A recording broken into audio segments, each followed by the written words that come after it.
Bangsa Yahudi Israel disebut sebagai salah satu pendukung setia Dajjal di akhir zaman karena menganggapnya sebagai sang Mesias atau Juru Selamat. Saat ini, kaum Yahudi Israel sedang gencar melakukan 5 perkara untuk menyambut kedatangan Mesias yang akan memimpin dunia di akhir zaman. Berikut 5 syarat yang dilakukan Yahudi Israel untuk mengundang dan menyambut kedatangan Dajjal. Syarat yang pertama, semua umat Yahudi harus kembali ke bumi yang dijanjikan Tuhan Israel. Kaum Yahudi menganggap bahwa tanah Palestina adalah tanah yang telah dijanjikan Tuhan untuk mereka.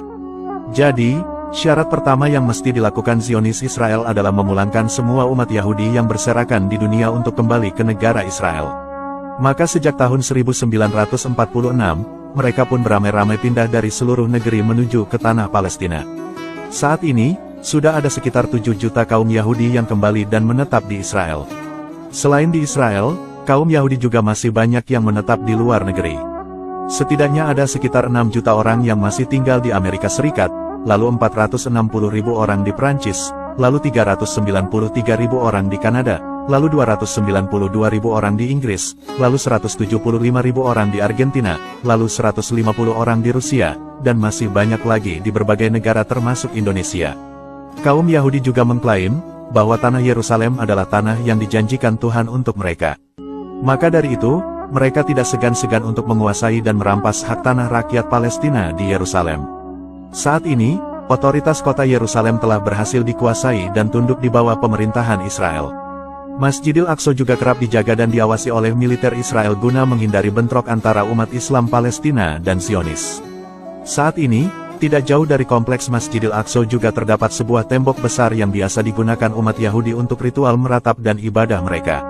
Selanjutnya, syarat kedua yang dilakukan Yahudi Israel untuk menyambut Dajjal adalah dengan menghancurkan Irak sebagai balas dendam atas perlakuan Kaisar Nebukadnezar. Dalam sejarah, dahulu kaum Yahudi pernah diusir dan dihancurkan oleh Kaisar Nebukadnezar. Kaisar Babilonia ini juga pernah menghancurkan Temple of Solomon. Oleh karena itu, kaum Yahudi Israel mesti membalas dendam atas perilaku Kaisar Nebukadnezar tersebut. Saat ini, kampung Nebukadnezar terletak di wilayah Babilonia yang sekarang masuk wilayah negara Irak. Oleh sebab itu, negara Irak harus dihancurkan juga. Itu makanya serangan dan pendudukan atas negara Irak terus gencar dilakukan hingga hari ini. Selanjutnya, syarat ketiga yang dilakukan Yahudi Israel untuk menyambut Dajjal adalah menghijaukan bumi Palestina. Sebab, syarat agar sang Mesias mau turun ke Israel adalah apabila keadaan bumi di Palestina sudah menghijau. Mereka akan berusaha menghijaukan tanah dengan menanam pohon gorkot. Dalam Islam, pohon gorkot dalam hadis Nabi disebut sebagai pohon Yahudi. Pohon ini kelak menjadi tempat persembunyian kaum Yahudi dari kejaran umat Muslim ketika terjadi perang akhir zaman. Nabi Muhammad pernah bersabda, kiamat tidak akan terjadi sehingga kaum Muslimin memerangi Yahudi, lalu kaum Muslimin akan membunuh mereka sampai-sampai setiap orang Yahudi bersembunyi di balik batu dan pohon. Tetapi, batu dan pohon itu berkata, wahai Muslim, wahai hamba Allah, ini ada orang Yahudi di belakangku, kemarilah dan bunuhlah dia. Kecuali pohon gorkot karena ia adalah pohon Yahudi. Hadis riwayat Bukhari Muslim. Saat ini, di Israel banyak sekali ditanami pepohonan gorkot ini. Hal ini bertujuan guna sebagai sarana untuk mengundang dan menyambut kedatangan Dajjal di akhir zaman. Tanah Palestina yang telah berhasil dikuasai juga banyak yang ditanami pohon ini hingga menghijau. Selanjutnya, syarat keempat untuk mengundang Dajjal adalah harus menguasai apa yang pernah dikuasai Nabi Sulaiman. Hal keempat yang dilakukan Israel adalah mesti menguasai apa yang pernah dikuasai oleh Nabi Sulaiman pada masa lampau. Hal ini disebut dengan The Great Israelian, yang berarti Raja Israel Raya.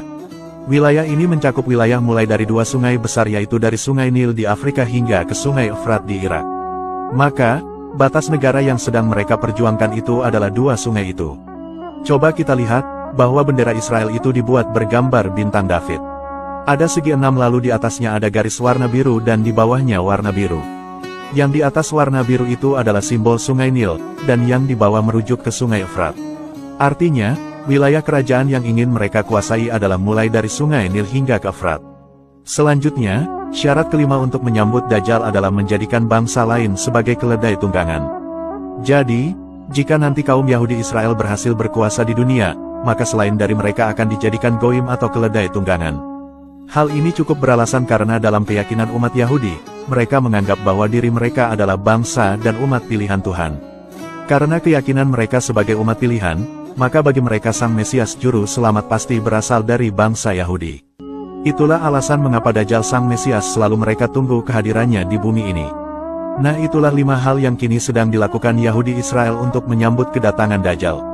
Perang yang dilancarkan Zionis Israel terhadap Palestina dan pencaplokan wilayah Palestina merupakan salah satu upaya mereka untuk merebut Baitul Maqdis Yerusalem yang mereka siapkan untuk singgasana Dajjal. Wallahu a'lamu bishawab.